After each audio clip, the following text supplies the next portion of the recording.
Monday? You think he could just waltz in here and start my work week, do you? Hlimshaw!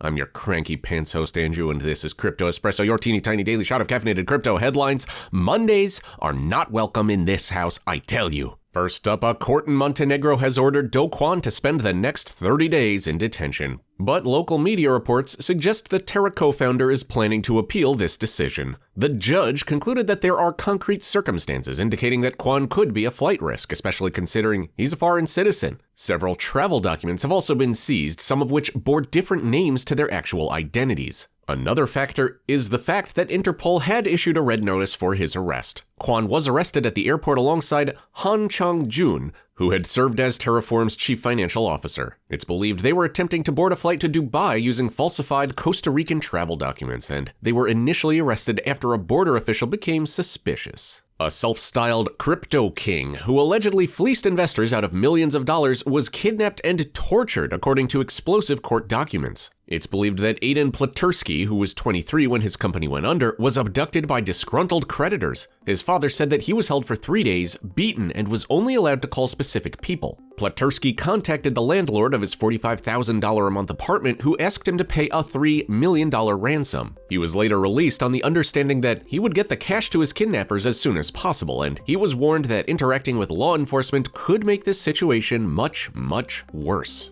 An NFT trader has accidentally burned a CryptoPunk. Brandon Riley had paid the princely sum of 77 ETH for the rare collectible just 2 weeks ago, which is a sum worth about $135,000 at the time of writing. But Riley accidentally sent the coveted piece of digital art to a burn address, meaning that it's now impossible to recover. He was trying to wrap the CryptoPunk so he could take out a loan against it. I was so focused on following the instructions exactly that I slipped up, destroying a third of my net worth in a single transaction, he tweeted. The unlucky trader said it was a devastating mistake, adding, "It's no one's fault but my own, both the beauty and the curse of self-custody." And finally, Nvidia has declared that cryptocurrencies add nothing useful to society, despite the fact that its graphics cards play a pretty key role in mining. Chief Technology Officer Michael Kagan told The Guardian that artificial intelligence is a much more valuable use of processing power. The tech giant has had a long and complicated relationship with miners. Back in 2021, heightened demand from crypto miners led to a shortage of graphics cards designed for gamers. That prompted Nvidia to limit the hash rate on some models, meaning it would be less attractive for minting new ETH. "I never believed that crypto is something that will do something good for humanity," he said. Several thousands of Nvidia graphics cards were used in the supercomputer that trained ChatGPT.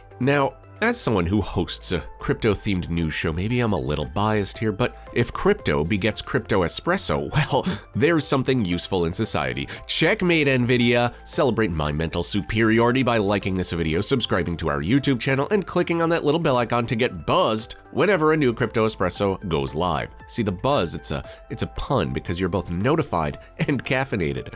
I know, mental superiority. And what useful things in the world were created through crypto on your end? Let me know in those comments below because I read them and I love to hear from our viewers. I'm sure the spam bots will have a lot to say today. Questions about our headlines or crypto in general? Take the plunge to the description below and ask Alex. Alex is always a great resource for all things Web3 and the metaverse, and that about does it for today. Again, I've been your host, Andrew. These have been your headlines, and we'll see all of your beautiful shining faces tomorrow.